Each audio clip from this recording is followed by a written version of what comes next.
Halo, assalamualaikum warahmatullahi wabarakatuh. Selamat datang teman-teman. Di sini saya Dani Malik Pratama, Muhammad Dani Malik Pratama dari Perencanaan Wilayah dan Kota Universitas Negeri Jember, ingin memberikan materi mengenai keterkaitan program food estate dan ketahanan pangan dengan perencanaan tata ruang serta hubungannya dengan aspek pertanian atau agrikultur. Oke, kita langsung next saja. Materi ini sebenarnya didedikasikan untuk memenuhi tugas UTS mata kuliah dasar agrikultur kelas A Perencanaan Wilayah dan Kota Universitas Negeri Jember yang merupakan salah satu mata kuliah pada semester 3 pada Perencanaan Wilayah dan Kota Universitas Negeri Jember yang diampu oleh Bapak Rendra. Tetapi juga sebagai tambahan informasi kepada teman-teman mengenai food estate ini sendiri. Oke, kita langsung saja masuk ke materinya. Ada 6 subbab yang akan kita bahas, yaitu yang pertama adalah pengertian food estate, yang kedua adalah konsep dasar food estate, yang ketiga arah pengembangan food estate, keempat komoditas unggulan atau prioritas dalam food estate, kelima ketahanan pangan, keenam keterkaitan food estate dan ketahanan pangan dengan perencanaan tata ruang, serta hubungan dengan aspek pertanian atau agrikultur. Nah, poin nomor 6 ini sepertinya yang sangat krusial ya teman-teman. Ya, merupakan poin paling penting dari seluruh pembahasan. Oke, kita lanjut saja. Yang pertama yaitu pengertian food estate. Food estate sendiri merupakan istilah populer dari kegiatan usaha budidaya tanaman skala luas atau lebih dari 25 hektar yang dilakukan dengan konsep pertanian sebagai sistem industrial yang berbasis ilmu pengetahuan dan teknologi atau IPTEK, modal, serta organisasi dan manajemen modern.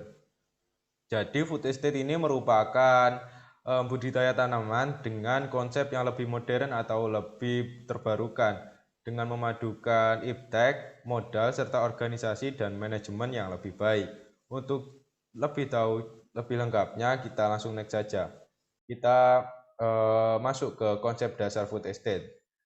Untuk konsep dasar food estate ini sendiri diletakkan atas dasar keterpaduan sektor dan subsektor dalam suatu sistem agribisnis dengan memanfaatkan sumber daya secara optimal dan lestari, dikelola secara profesional, didukung oleh sumber daya manusia yang berkualitas, teknologi tepat guna yang berwawasan lingkungan, dan kelembagaan yang kokoh. Jadi konsep dasar food estate ini tidak hanya dikembangkan lewat satu aspek saja, tetapi berbagai aspek yang dikelola dengan baik dan dimanajemen dengan baik sesuai dengan pengertian food estate tadi sehingga dapat menghasilkan hasil yang optimal. Tidak lupa juga konsep food estate ini juga berwawasan lingkungan dan kelembagaan yang kokoh. Jadi pastinya ada manajemen lebih lanjut yang menangani tentang bagaimana dampak lingkungan yang disebabkan oleh food estate ini. Karena food estate ini merupakan salah satu program berkelanjutan yang dapat menjamin ketahanan pangan dalam beberapa tahun mendatang. Untuk masuk ketahanan pangan kita skip saja, nanti kita bahas dalam pembahasan yang lebih dalam. Nah, yang selanjutnya adalah arah pengembangan food estate. Food estate ini diarahkan kepada sistem agribisnis yang berakar kuat di pedesaan berbasis pemberdayaan masyarakat adat lokal yang merupakan landasan dalam pengembangan wilayah.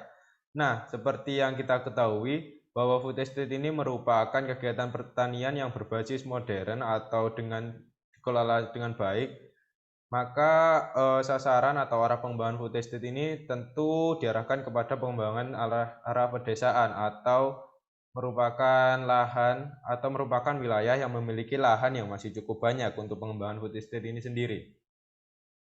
Sistem agribisnis yang berakar kuat di pedesaan. Nah, perlu digarisbawahi bahwa agribisnis yang berakar kuat di pedesaan ini tentunya ditunjang oleh beberapa aspek yang mendukung seperti sumber daya manusia yang mencukupi dalam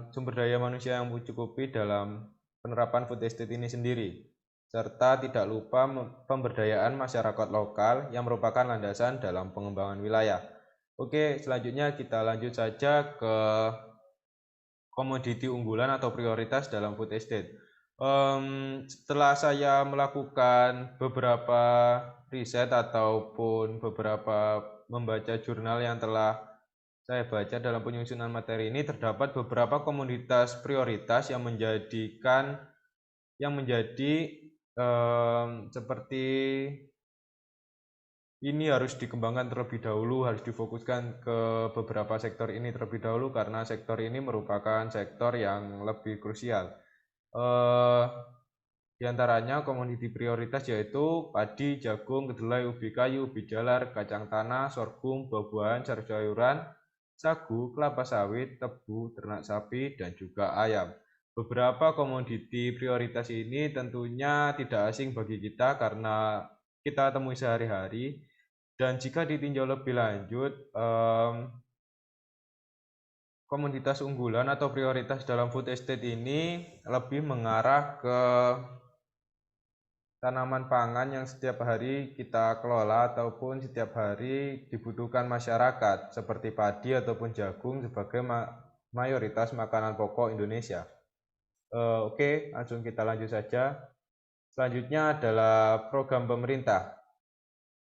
Nah, program pemerintah dalam pengembangan food estate ini sebenarnya pada tahun 2021 pemerintah akan melaksanakan program pengembangan food estate di Kalimantan Tengah, Sumatera Selatan, dan Papua. Program food estate ini sendiri juga dilaksanakan di Provinsi Kepulauan Bangka Belitung dengan fokus pada tanaman padi. Seperti yang telah saya jelaskan tadi, pengembangan program food estate ini lebih mengarah ke tanaman pokok yang merupakan tanaman mayoritas makanan pokok warga Indonesia termasuk padi. Hal tersebut juga dijelaskan oleh Kepala Dinas Pertanian Provinsi Kepulauan Bangka Belitung melalui rri.go.id pada tanggal 10 bulan 3 2021. Nah, program food estate ini rencananya akan dilaksanakan di 3 kabupaten, yaitu Kabupaten Bangka, Kabupaten Bangka Selatan, dan Belitung Timur.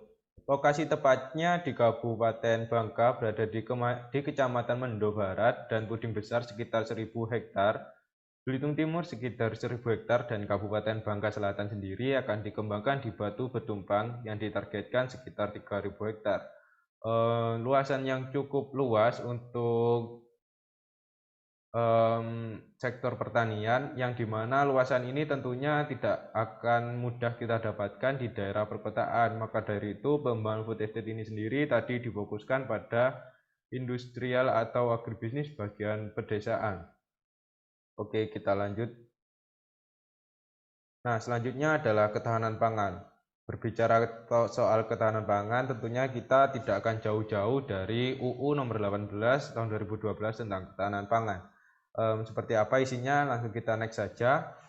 Nah, pengertian ketahanan pangan tidak lepas dari UU nomor 18 tahun 2012 tentang pangan. Disebutkan dalam UU tersebut bahwa ketahanan pangan ini adalah kondisi terpenuhinya pangan bagi negara sampai dengan perseorangan yang tercermin dari ketersediaannya pangan yang cukup baik jumlah maupun mutunya, aman, beragam, bergizi, merata, dan terjangkau serta tidak bertentangan dengan agama, keyakinan, dan budaya masyarakat untuk dapat hidup sehat, aktif, dan produktif secara berkelanjutan.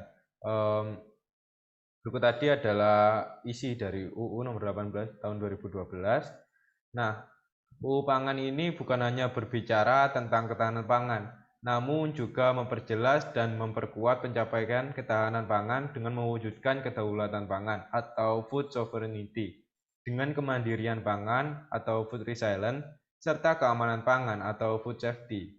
Nah, kedaulatan pangan ini adalah hak negara dan bangsa yang secara mandiri menentukan kebijakan pangan yang menjamin hak atas pangan bagi rakyat dan yang memberikan hak bagi masyarakat untuk menentukan sistem pangan yang sesuai dengan potensi sumber daya lokal. Jadi, kedaulatan pangan ini menurut undang-undang merupakan kebijakan yang mengatur bahwa kita dapat mengatur secara mandiri kebijakan pangan yang menjamin atas hak pangan bagi rakyat dan yang memberikan hak bagi rakyat untuk menentukan sistem pangan yang sesuai. Tentunya penentuan sistem pangan yang sesuai ini juga harus disesuaikan dengan sumber daya yang ada. Maka dari itu penting untuk kita meninjau kondisi existing ataupun kondisi di wilayah kita dan di-compare dengan sistem pangan yang telah dilaksanakan, apakah sudah sesuai atau belum. Nah, oke, selanjutnya definisi ketahanan pangan dalam UU nomor 18 tahun 2012 merupakan penyempurnaan dari pengkayaan cakupan dari definisi dalam UU nomor 7 tahun 1996 yang memasukkan perorangan dan sesuai keyakinan agama serta budaya bangsa. Definisi UU nomor 18 tahun 2012 secara substantif sejalan dengan definisi ketahanan pangan dari FAO, yaitu lembaga yang menaungi lembaga dunia yang berkaitan dengan pangan, yang menyatakan bahwa ketahanan pangan sebagai suatu kondisi di mana setiap orang sepanjang waktu, baik fisik maupun ekonomi, memiliki akses terhadap pangan yang cukup, aman, dan bergizi untuk memenuhi kebutuhan gizi hari-hari dengan sesuai. Oke, selanjutnya berbagai gejolak sosial dan politik juga dapat terjadi jika ketahanan pangan terganggu. Maka dari itu kita harus menjamin ketersediaan pangan bagi masyarakat. Kondisi kritis ini bahkan dapat membahayakan stabilisasi nasional yang dapat meruntuhkan pemerintah yang sedang berkuasa.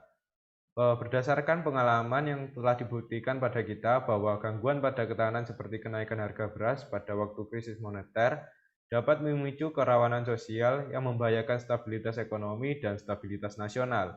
Untuk itulah tidak salah apabila pemerintah selalu berupaya untuk meningkatkan ketahanan pangan bagi masyarakat, baik dari produksi dalam negeri maupun dengan tambahan impor.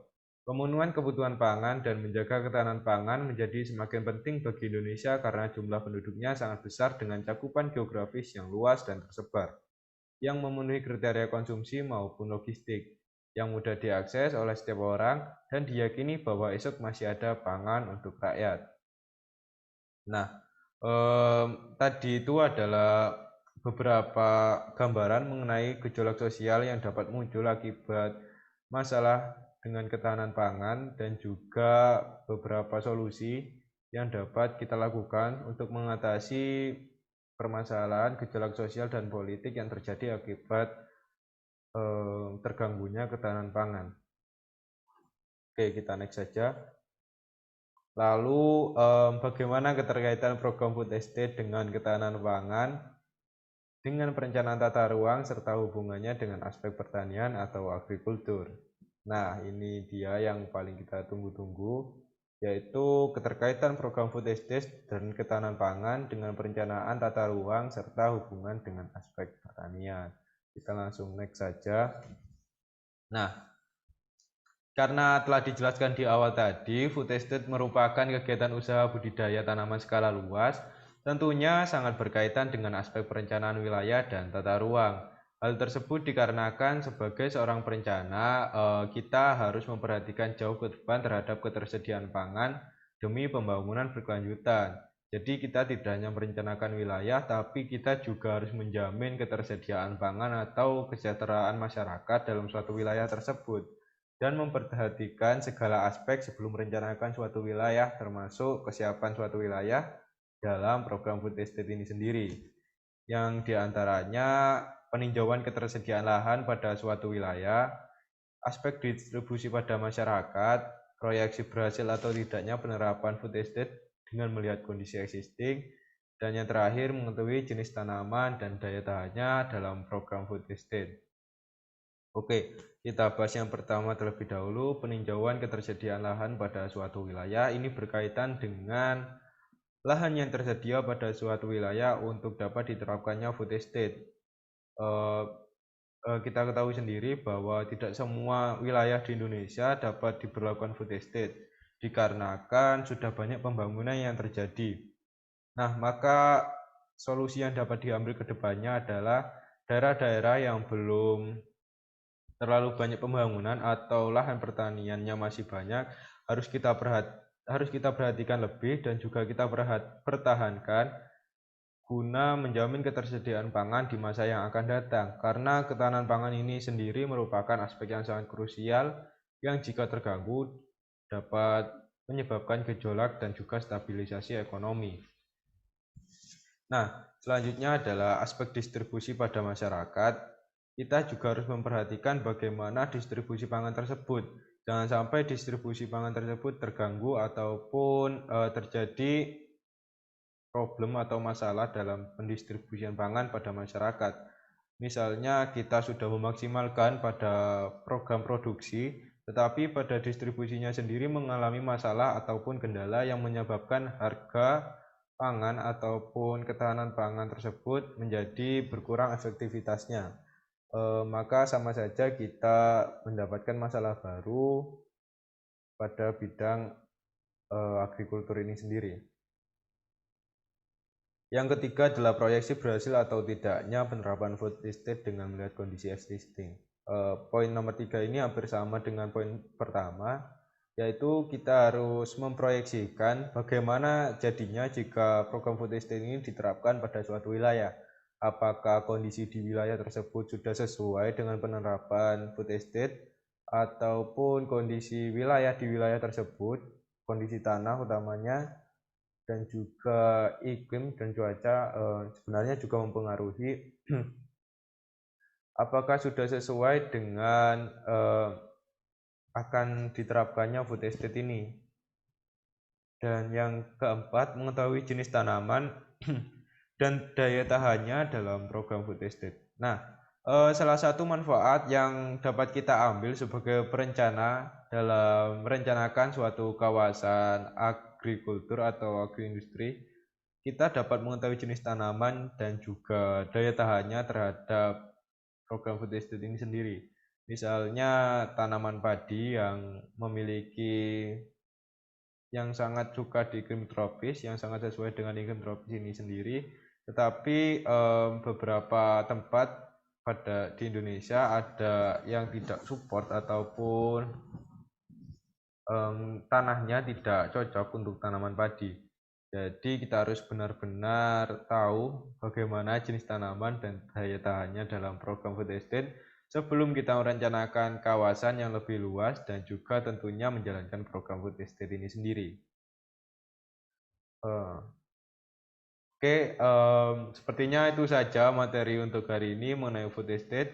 Untuk tambahan lebih lengkapnya, kita dapat mengetahui program food estate yang sedang dijalankan pemerintah pada tahun 2021 ini. Kita dapat meninjau lebih lanjut dan juga dapat ikut berpartisipasi dengan kita melihat kondisi sekitar kita, bagaimana sistem yang dipakai, apakah sudah sesuai dengan kondisi yang ada. Dan jika ada pertanyaan atau saran sangat dipersilakan untuk mengisi pada kolom komentar, dan juga terima kasih saya sampaikan sebesar-besarnya kepada teman-teman dan juga khususnya kepada Bapak Rendra yang telah mengajari kami materi tentang dasar agrikultur pada setengah semester ini pada semester 3. Semoga menjadi ilmu yang bermanfaat dan dapat kami sebarkan kepada masyarakat yang lebih luas dan juga berguna bagi kami ke depannya. Terima kasih. Wassalamualaikum warahmatullahi wabarakatuh.